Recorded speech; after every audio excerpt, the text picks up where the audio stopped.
Hi, I'm Phyllis. My website is southernfrugal.com. Well, I did it again. Maybe I should say, whoops, I did it again.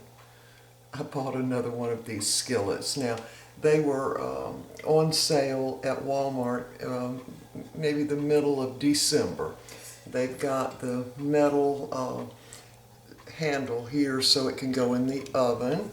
It's 11 inches and I have a lid that fits it perfectly. So I went ahead and got it. Not actually this one, but I got another one. And I brought it home and I cleaned it out and then I put 2 eggs in it. Did they stick? Yes, they did. Just a little bit, but they did stick because they say no oil. So I thought, okay, but we're still going to give it another chance. So the next day I fixed some hamburgers in it. But I also used the metal spatula to turn the eggs over. Now, I saved all the paperwork because I knew I was going to do this video at some point. So here's what it says. Of course, it's a lifetime warranty. Now I want y'all to listen to what it says. Okay, so first of all, let me just say this, that it does say that you can use metal utensils right in here. I'll read you what it says. Cookware can be washed in a dishwasher or by hand. The Terra Cerama surface allows for use with metal utensils. This is a metal utensil. So I turned the eggs with this spatula.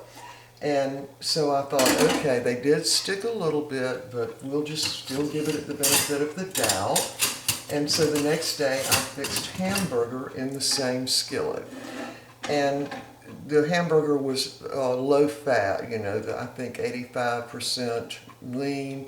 And so when I got through frying them, I could see some scratches on it, exactly where I had put the spatula to turn the eggs over.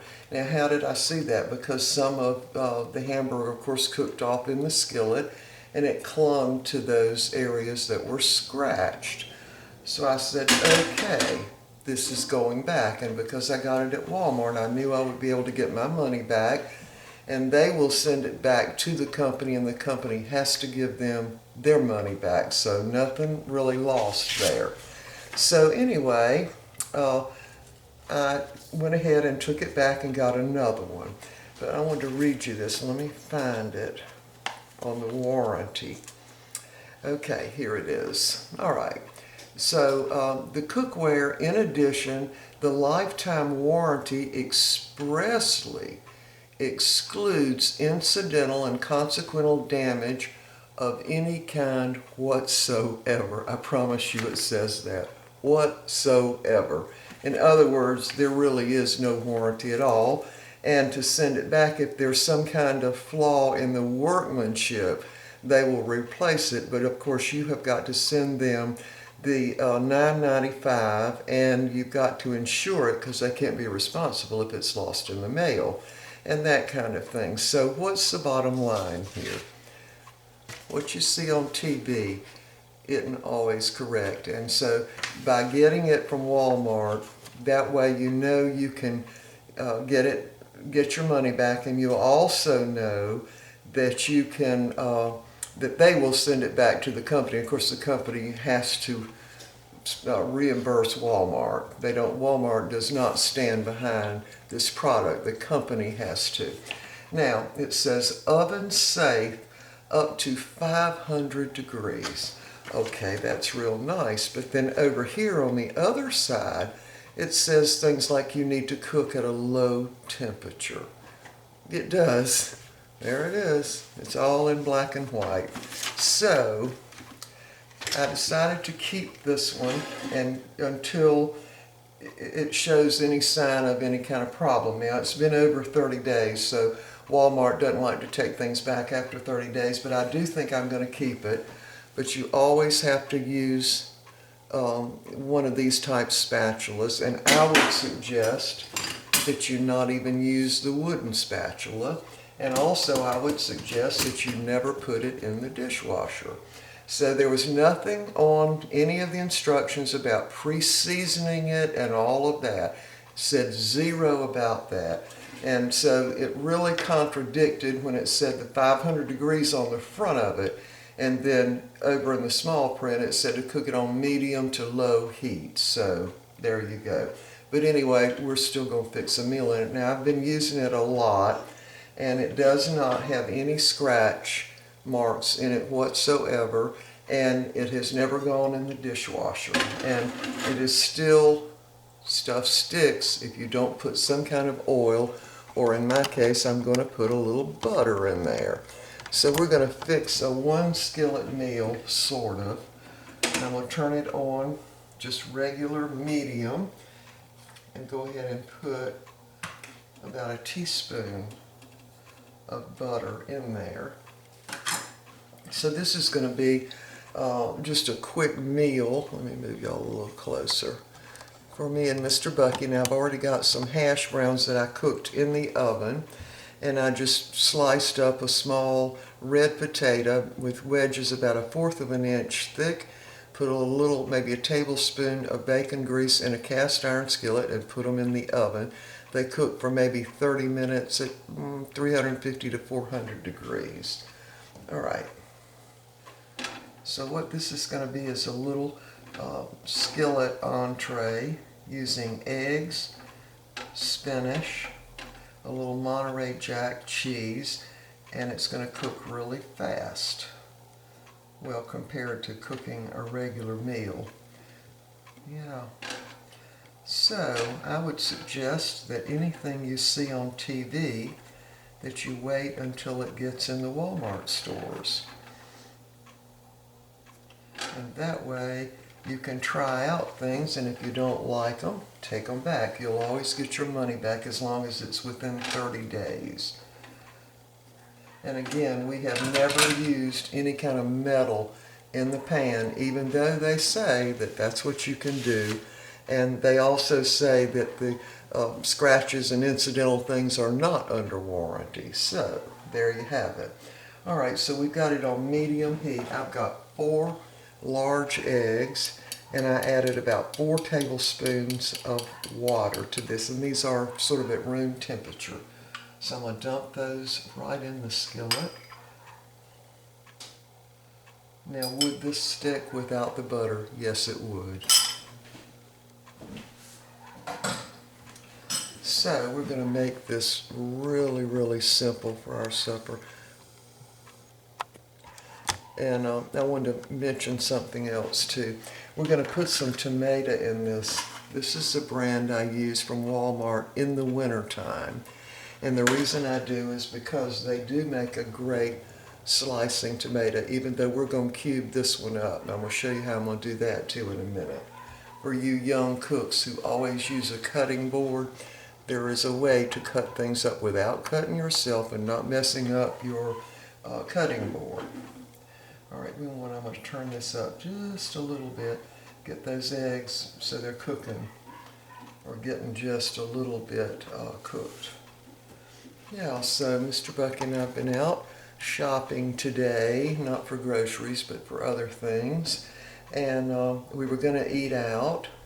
And the more we thought about it, Mr. Bucky said, well, he wouldn't mind having some Wendy's chili, which of course he always wants. And he knows I won't eat their chili anymore because it has upset my stomach in the past, recently. So then he decided he didn't want to go to Wendy's because there were probably 15 people in line, because I'm talking about the cars for the drive-through. So that we said, well, we'll go over to Fats. Then they were real crowded because, again, we were right there at lunchtime for all those people who work. So we said, we'll just go home. We'll just go home. So, anyway, all right, let's see if these are cooked just a little bit. Yeah, all right. Let's look at this now. Now I'm going to turn that heat down even below medium because they're cooked just a little bit. In fact, we're just going to pull this off the burner because it's cooking a little too fast to suit me.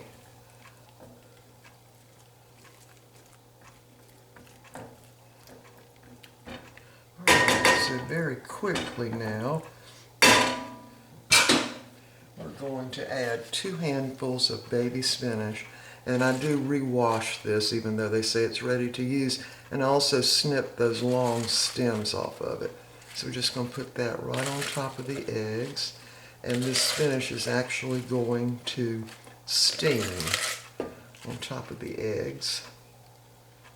There's a little stem there I missed.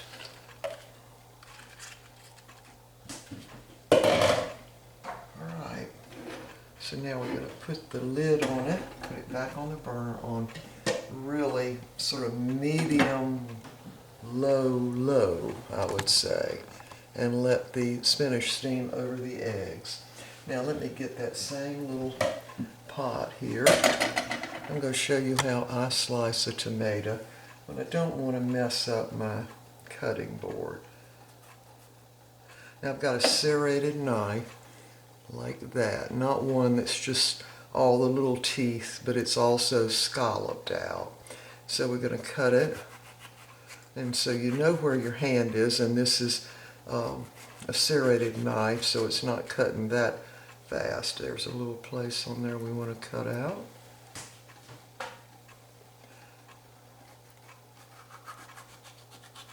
Like that. See, I've cut it four ways in 4 sections. We're going to do the same thing on the other side. Of course, if your tomato's too soft, you can't do this. Cut all the way down to the bottom of it. Now, to keep it from being so juicy on the inside, sometimes they're not juicy at all, I just squeeze it a little bit. Get some of the seeds and some of the water out of it. Yeah, a lot of people are out working in their yards today because it was 77 degrees. All right, I lost a little piece of tomato. All right, so we're going to go ahead now and stir these eggs around a little bit. Now, they're still not completely done, but they're getting done.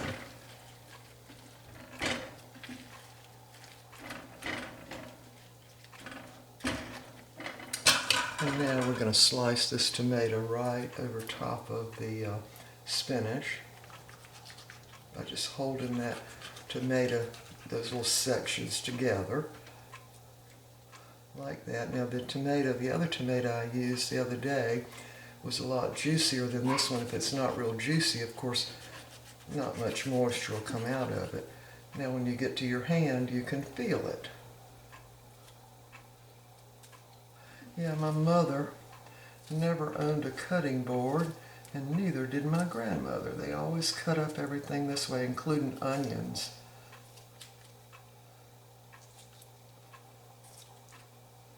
There's some seeds I'll just pull out. Now, I haven't completely de-seeded it. And just cut around the edges. And then that's what we got left. And then we're done. Alright, so now I'm going to put the lid on this. And those eggs will finish cooking at a really low burner. And the spinach will become steamed. Wait, we almost forgot the cheese. This is about 3/4 of a cup, which I shredded earlier. 3/4 of a cup of Monterey Jack cheese. Just going to sprinkle that over it.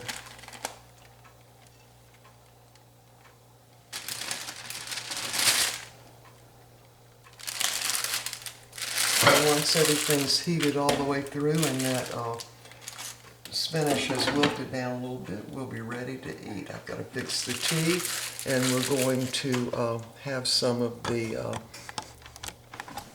y'all listen to this, ciabatta bread. All right, y'all, we'll be back when this is all ready, and let me get that tea fixed. We'll be back in a few minutes. I wanted to come back and show y'all what this looks like in the skillet and see all the moisture on the lid I used. So it literally steams the little baby spinach just a little bit and softens up the tomatoes also a little bit. Now I did put a little salt on them I didn't do that on camera. But what happens is the eggs and the spinach, of course, go really, really well together, and then the tomato gives you a little spark. Now, I deliberately didn't add anything like onions, peppers, mushrooms, or anything like that because I wanted the taste of the eggs with the spinach and be able to taste the tomatoes too. All right, got to get these on the plate. We'll be right back. All right, here's the meal with the ciabatta bread, ciabatta. Yeah, I think I can say that right now, ciabatta. And there's the egg, spinach, and tomato. And there's my plate. And of course I've got iced tea. Mr. Bucky has got to where he's always wanting country time lemonade, so that's what he gets. All right, y'all, we're ready to eat. We will see y'all next time. Bye for now.